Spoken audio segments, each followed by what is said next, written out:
Welcome back to Astronomy Daily, your daily dive into the cosmos. I'm Enna. And I'm Avery. We're so glad you could join us today for another fascinating journey through the latest in space and astronomy news. Today, we're going to travel light years away to discuss new findings about a distant exoplanet that's not quite Earth's twin. Then we'll shift gears and get down to Earth, specifically to Colorado, where a new lunar surface simulator is putting moon machinery to the test. And for those interested in the policy side of space, we'll be looking at a controversial executive order aiming to cut red tape for commercial rocket launches. Finally, we'll marvel at a cosmic giant caught in the act of waking up, billions of light years away, giving us unprecedented insight into black holes. Kicking off our news, let's talk about exoplanets, specifically one that has long captivated astronomers searching for life beyond our solar system, Trappist 1d. This planet is incredibly intriguing because it's similar in size to Earth, it's rocky, and it resides in an area around its star where liquid water on its surface is theoretically possible. That sounds incredibly promising, like a real contender for another habitable world.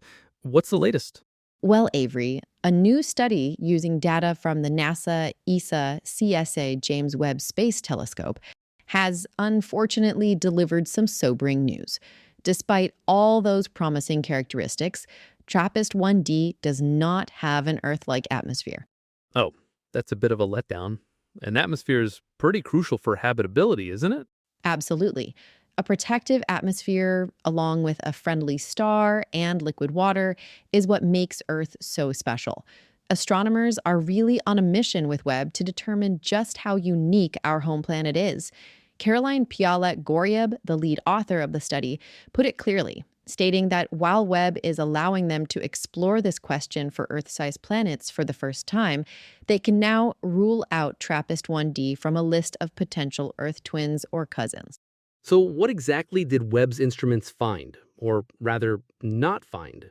Webb's near-infrared spectroscope, or NIRSPEC instrument, did not detect molecules common in Earth's atmosphere, like water, methane, or carbon dioxide.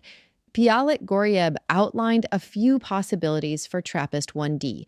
It could have an extremely thin atmosphere, similar to Mars, or perhaps very thick, high-altitude clouds like Venus that are blocking their detection of specific atmospheric signatures. Or it could simply be a barren rock with no atmosphere at all. That's quite a range of possibilities, from Mars-like to Venus-like, or even completely barren. Indeed. And it highlights some of the inherent challenges of planets orbiting red dwarf stars like TRAPPIST-1. This star, while dim and relatively cold, is known to be quite volatile. It often releases flares of high-energy radiation, which have the potential to strip away the atmospheres of its small planets, especially those orbiting closest. Right, so even if a planet starts with an atmosphere, these stellar flares could just blast it away over time. But why are scientists still so motivated to look for atmospheres around these specific planets? Because red dwarf stars are the most common stars in our galaxy. If planets can hold on to an atmosphere in such a harsh environment, under waves of intense stellar radiation, it really changes our understanding of where life might be possible. Bjorn Benneke, a co-author of the study, mentioned that Webb's sensitive infrared instruments are allowing them to delve into the atmospheres of these smaller, colder planets for the first time. They're just starting to define the line between planets that can hold onto an atmosphere and those that can't. So is all hope lost for the TRAPPIST-1 system as a whole? Are there any other planets in that system that might still be candidates for an atmosphere? Not at all. In fact, Webb observations of the outer TRAPPIST-1 planets are still ongoing. Planets E, F, G, and H are further away from the energetic eruptions of their host star, which means they might have a better chance of retaining their atmospheres. That's encouraging. So there's still a chance for the TRAPPIST-1 system to host worlds with significant atmospheres, even if TRAPPIST-1d isn't one of them. Exactly. As Pialet-Goryeb said, all hope is not lost for atmospheres around the TRAPPIST-1 planets. While they didn't find a strong atmospheric signature at planet D, there's still potential for the outer planets to hold on to a lot of water and other atmospheric components. Ryan McDonald, another co author, emphasized that their detective work is just beginning, and this research reinforces how truly special Earth is in the cosmos. Speaking of special places and innovative research, let's pivot from distant exoplanets to something a little closer to home, but still very much out of this world: the moon. There's an impressive new facility in Colorado that's literally bringing the lunar surface down to Earth. That's right, Avery. The Colorado School of Mines has built a massive simulated moonscape, and it's being put to work testing lunar rovers, evaluating lunar landing and launch pads, excavation gear, and all sorts of other hardware for future moon missions. It's all about getting a practical understanding of how to work effectively with robotic spacecraft on the lunar surface. A simulated moonscape. That sounds fascinating. How large is the facility? It's quite substantial. Ian Jean, an adjunct professor and structural engineer at the school, confirmed that the mine's lunar surface simulator is up and running and being used almost daily. They've filled it with over 110 tons, or 100 metric tons, of lunar regolith simulant. Imagine having that much simulated moon dust. Wow, that's a lot of simulant. What kind of projects are they running there currently? One of the key projects underway is called ASPECT, which stands for Autonomous Site Preparation, Excavation, Compaction, and Testing. It's part of NASA's Lunar Surface Technology Research Program, aiming to demonstrate automated lunar site preparation. The ASPECT rover is fully autonomous and equipped for regolith excavation, moving boulders, and surface compaction. That's crucial for future lunar bases and sustained presence on the moon. Building such a unique facility must have presented a lot of challenges. Absolutely. Chris Dreyer, Director of Engineering at the Colorado School of Mines Center for Space Resources, highlighted several. Beyond sourcing such a large quantity of high-quality lunar regolith simulant affordably, the structure itself needed to be dust-tight and waterproof. They even built a gantry system inside to track rover movements. And an assistant professor, Frankie Zhu, developed a motion capture system to model rover mobility. So it's not just a big sandbox, it's a meticulously engineered testing environment. Exactly. Dreyer noted that the entire process, from planning to construction, took over a year, and he now understands why there are so few equivalent testbeds globally. It's a testament to the complexity and dedication involved, but it's also open for innovation, attracting external partners. That's really smart, creating a resource for the broader commercial space industry. Are companies already using it? Yes, indeed. A Colorado-based company is building robotic infrastructure, including a rover called Eagle, with the goal of opening the moon for further exploration and commercial activity. Interloon, a Seattle-based startup focused on commercializing space resources, like harvesting helium-3 from the moon, is also interested.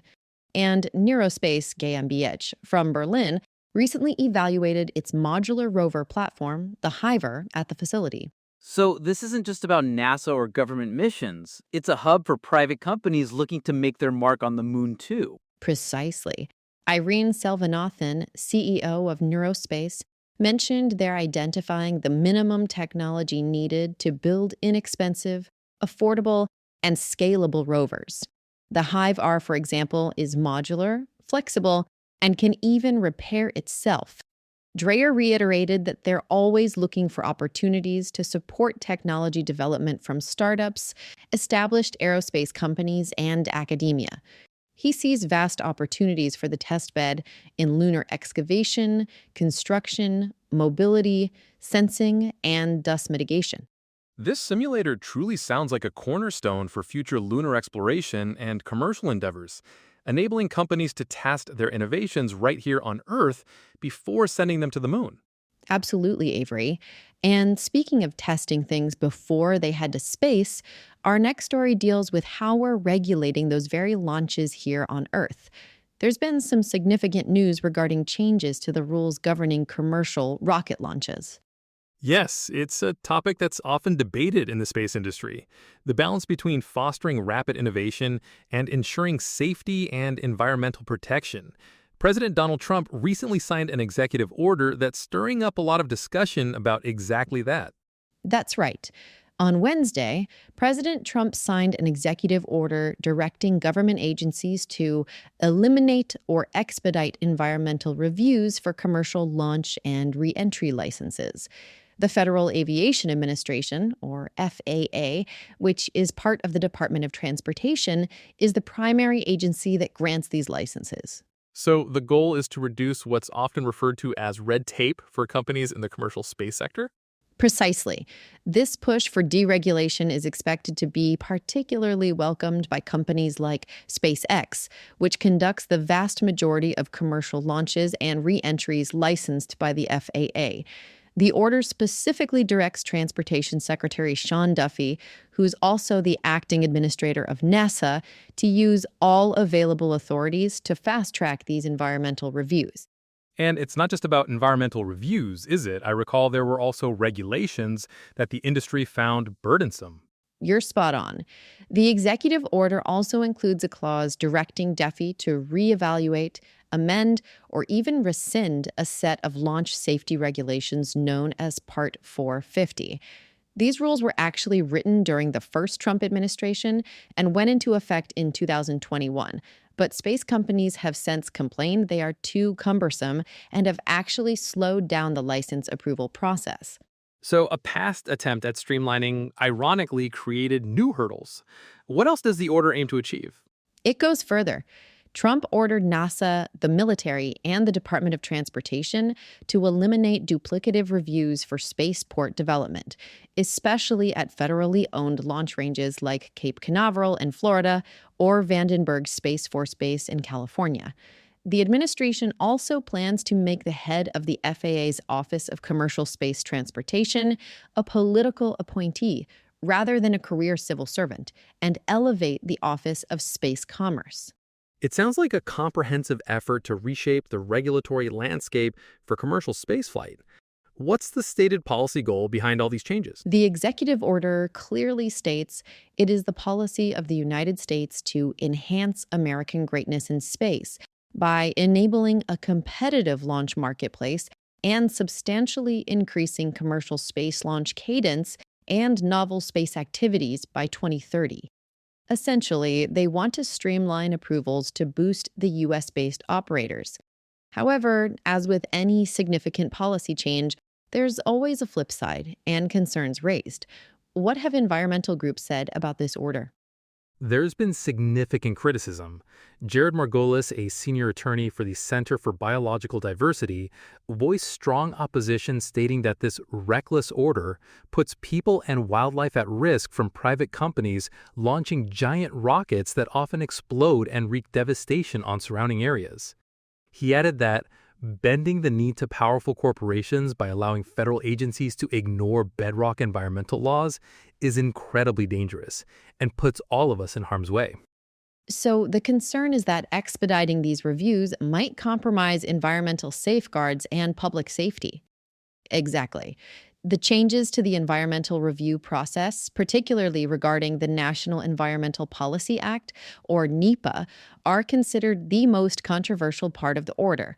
NEPA requires federal agencies to evaluate the environmental effects of their actions. The White House has directed the Transportation Department to identify activities not subject to NEPA and establish exclusions for launch and reentry licenses. On the other hand, those in favor argue that these changes are vital for the growth and competitiveness of the U.S. space industry. That's the perspective from Secretary Duffy, who argued the order is important to sustain economic growth. He said, by slashing red tape tying up spaceport construction, streamlining launch licenses so they can occur at scale, and creating high-level space positions in governments, we can unleash the next wave of innovation. Laura Forsick, founder of the space consulting firm Astrolytical, also noted that while the Biden administration knew reforms were needed for commercial launch regulations, little was done, and she hopes this executive order will spur more action. And what about the industry itself? Dave Cavosa, president of the Commercial Space Flight Federation, applauded the move, stating that it will strengthen and grow the U.S. commercial space industry by cutting red tape while maintaining a commitment to public safety. It's interesting to note that while the NEPA aspect is controversial, the attempt to reform or rescind the Part 450 launch and reentry regulations actually appears to have bipartisan support in Congress. So there's a recognized need for regulatory efficiency, but the specific approach, especially concerning environmental oversight, is where the disagreement lies. Yes, and the order even seeks to limit the authority of state officials in enforcing their own environmental rules related to spaceport construction or operation. This is especially relevant after the California Coastal Commission recently rejected a proposal by SpaceX to double its launch cadence at Vandenberg Space Force Base. This really highlights the complex interplay between federal policy, state regulations, and the rapidly advancing private space industry. It's clear that finding the right balance will be an ongoing challenge. It definitely is, Avery. And moving from the complexities of earthbound regulations to the truly cosmic, our next story takes us billions of light years away to witness something incredible: a supermassive black hole caught in the very act of switching on. That sounds absolutely fascinating, Anna. A black hole waking up. That's quite an image. Tell us more about this cosmic alarm clock. This discovery centers on a galaxy cluster called CHIPS 1911 plus 4455, located an incredible 6 billion light years from Earth. At its heart lies a supermassive black hole that has only recently turned on, roughly 1,000 years ago. While that might sound like a long time to us, in astronomical terms, it's truly just a blink of an eye. Lead researcher Francesco Ubertosi from the University of Bologna described it as like watching a sleeping giant wake up. The team used an array of powerful telescopes, including the Very Long Baseline Array and Very Large Array, to peer deep into space with remarkable precision. Imagine being able to read a newspaper in Los Angeles while standing in New York. That's the kind of detail they achieved. That's an astonishing level of detail. So, what makes this newly awakened black hole so special compared to others?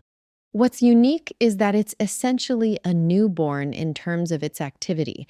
The jets of material it's shooting out extend only about 100 light years from its center. While that sounds like enormous, it's actually tiny by black hole standards. Mature black holes in similar systems can create jets stretching for tens of thousands of light years. Most black holes astronomers study have been active for millions of years, which makes it very difficult to understand how they first begin to influence their surroundings. This newly awakened black hole provides a unique before picture, showing scientists what happens in the earliest stages of black hole activity. So, it's like a cosmic laboratory, allowing them to study the very first moments of a black hole's influence. Precisely. Co-author Miriam Giddy from the University of Bologna noted that the jets are so young and small that they haven't had time to push away the surrounding hot gas. This creates a perfect natural laboratory for studying how black holes first begin to influence their cosmic neighborhood. And here's another intriguing detail. While the black hole itself is just waking up, the galaxy around it is anything but sleepy. This galaxy is creating new stars at an astounding rate, between 140 and 190 times the mass of our sun every single year. That's an incredible rate. For perspective, our entire Milky Way galaxy only forms about one sun's worth of stars annually. Exactly. The researchers believe they may actually be witnessing the smoking gun of how black holes get triggered in the first place. The hot gas surrounding this black hole is cooling very efficiently, which potentially provides the fuel needed to wake up the black hole. That makes sense. It's like pouring fuel onto a fire. So, understanding how supermassive black holes wake up must have significant implications for our understanding of the universe. Absolutely. Understanding how they wake up helps solve fundamental questions about how galaxies evolve. These black holes play a crucial role in regulating star formation and shaping the largest structures in the universe. By catching one in the act of awakening, it's possible to finally study this process as it unfolds, rather than just seeing the end result. And I imagine this kind of discovery requires combining data from multiple sources. It did. The discovery required combining observations from multiple telescopes, each providing different pieces of the puzzle. Some offered ultra-high resolution to see the tiny jets, while others provided the sensitivity needed to detect faint signals from star formation. As the research team continues, they hope to watch how this black hole evolves over time and find more similar systems.